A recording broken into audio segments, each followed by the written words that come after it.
সুপ্রভাত।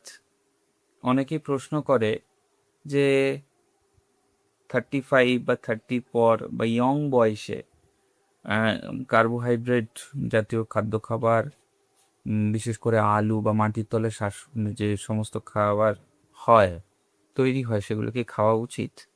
প্রথম কথা হচ্ছে, একটা জিনিস বলে রাখি যে যে ধরনের খাদ্য খাবারই আমরা খাই না কেন, তার থেকে যে পরিমাণ ক্যালোরি শক্তি আমরা পাচ্ছি, সেটা যদি আমরা সম্পূর্ণরূপে ব্যবহার করতে পারি, তাহলে কোনো ধরনের সমস্যা কিন্তু হয় না।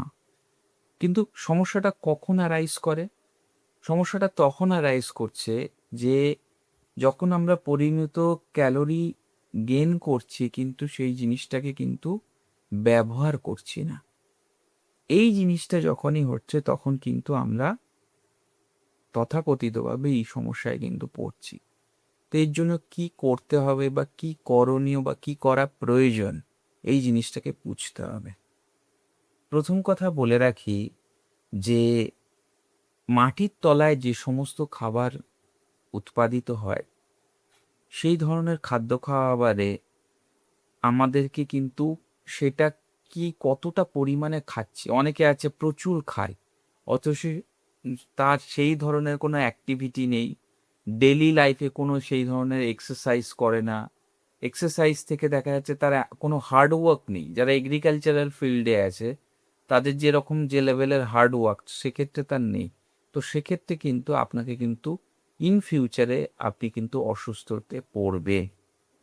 এবং অ্যাজ ওয়েল অ্যাজ আমরা যখন খাবার খাচ্ছি, সেই জিনিসগুলো কতটা পরিমাণে খাচ্ছি, কম পরিমাণে আমাদের দৈহিক যে চাহিদা, সেইতে যে কম পরিমাণে খাদ্য খাবারের থেকে কিন্তু বেশি একটা প্রয়োজন হয় না। তো এই জিনিসটা অনেকের ক্ষেত্রে মনে হয় যে আমরা কি ধরনের খাদ্য খাবার খাবো না, তাই বলে একেবারে খাবো না। দেখুন, প্রয়োজনের তুলনায় যে কোনো ধরনের খাদ্য খাবারই কিন্তু বিশেষ সমান। তো আপনি খান, অল্প লেভেলে খান, এবং একটা সার্টেন পিরিয়ডের পর বিভিন্ন যে খাদ্য খাবার আমরা খাই, সেটা কিন্তু ছেড়ে দেওয়াটাই কিন্তু ভালো।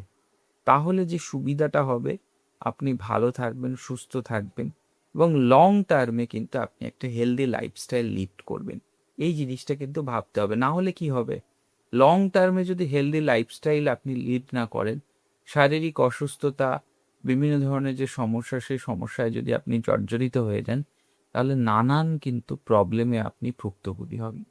তো এই জিনিসটাও কিন্তু ভীষণভাবে গুরুত্বপূর্ণ যে কেমনভাবে থাকবো, কি রকমভাবে খাদ্য খাবার খেলে আমি ভালো থাকবো, সেই জিনিসটা কিন্তু আপনাকে ভাবতে হবে।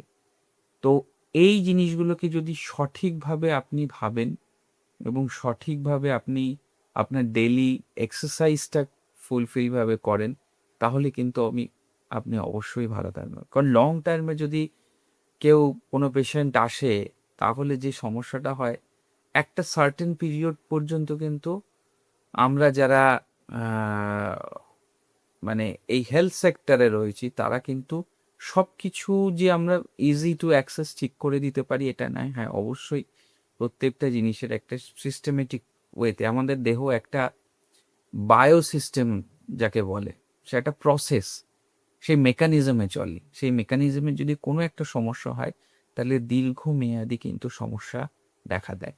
সুগার আসার চান্সেসটা কিন্তু খুব অল্প বয়সে থাকে, যে অতিরিক্ত মাটির তলায় যে সমস্ত আলু হতে পারে বা যে ধরনের প্রোডাক্টগুলো হতে পারে, সেগুলো যে অ্যাজ ওয়েল অ্যাজ আপনার সুগার ফল এবং অল্পতে একটু হাঁটাচলা করলে বুক ধরপাড়ানি, এই ধরনের যে সমস্যা, সেই সমস্যাগুলো কিন্তু লক্ষ্য করা যায়। তো এই জিনিসগুলোকে অ্যাভয়েড করতে হবে।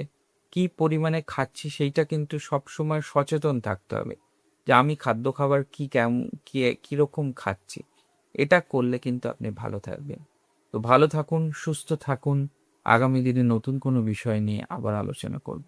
নমস্কার।